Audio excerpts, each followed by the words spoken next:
கர்த்தராகிய இயேசு கிறிஸ்து நாமத்திலே உங்கள் அனைவருக்கும் வாழ்த்துக்கள். இந்த கால வேளையிலே இயேசு பெரிய காரியத்தை உங்களுக்கு செய்ய போகிறாரு. அவருடைய வார்த்தையை கவனிங்க. இந்த நாளுக்குண்டான உயிருள்ள வார்த்தை சங்கீதம் 91:4. அவர் தமது சிறகுகளாலே உன்னை மூடுவார், அவர் செட்டைங்களே அடைக்கலம் போவாய். அவர் சிறகுகளாலே உன்னை மூடி செட்டைங்களை அடைக்கலாம். இந்த உலகத்தில் வெளியே போயிட்டு வீட்டுக்கு வர்றதுக்கு உறுதி இல்லாமல் இருக்குது. எப்படியோ மரணம் சம்பவிக்குது, எப்படியோ பிரச்சனைகள் வருகிறது. ஆனால் உங்களுக்கு எனக்கும் கர்த்தர் சொல்கிறாரு, அவருடைய செட்டைன்கள் நம்மளுக்கு என்ன இருக்கா? அடைக்கலம் இருக்கா.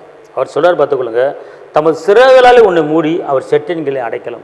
அப்போனா என் தகப்பனுடைய செட்டையில் அடைக்கலம் இருக்குது. நம்மளுக்கு பாதுகாப்பு இருக்குது, நம்மளுக்கு சுகம் இருக்குது, நமக்கு பலன் இருக்குது, நமக்கு அற்புதம் இருக்குது, நமக்கு அதிசயம் இருக்குது. அதனால் அவர் செட்டைங்களும் உங்களுக்கு அடைக்கலம் இருக்குது. எந்த காரியத்தை குறித்தும் பயப்படாதீங்க.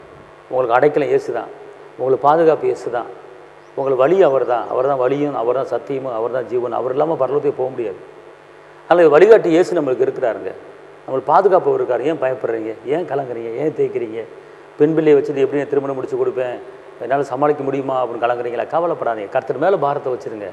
தாய்மார்களே, கர்த்தர் மேலே பாரத்தை வச்சுருங்க. கலங்கி தவிக்காதீங்க. கர்த்தர் பெரிய காரியம் செய்வார். நான் உங்களுக்காக ஜெபிக்கிறேன். தகப்பனே இயேசுவே, நன்றியோடு துதிக்கிறேன், ஸ்தோத்திரிக்கிறேன், உன்னதரையுமே துதிக்கிறேன், உயர்ந்தவருமே துதிக்கிறேன், கர்த்தாவையுமே துதிக்கிறேன். இந்த நாளை என்னுடைய கருத்தில் கொடுக்குறேன். ஆஸ்பத்திரி பெருக பண்ணுங்க. ரத்தத்தின் வல்லமை, பாதுகாப்பின் வல்லமை, கிருபின் வல்லமை கூட இருக்கட்டும். இந்த நிகழ்ச்சிக்கு வார்த்தையை கேட்குற ஒவ்வொருவரையும் ஆஸ்பத்திரி பெருக பண்ணுங்க. அதுவரை எல்லா துக்கங்களையும் சந்தோஷம் மாற்றுங்க. காத்துக்கொள்ளுங்க. இயேசுவின் நாமத்தில் பிதாவே, ஆமென். கர்த்தர் உங்களை ஆசீர்வதிப்பார். தேவனுக்கு மகிமை. ஹல்லேலூயா.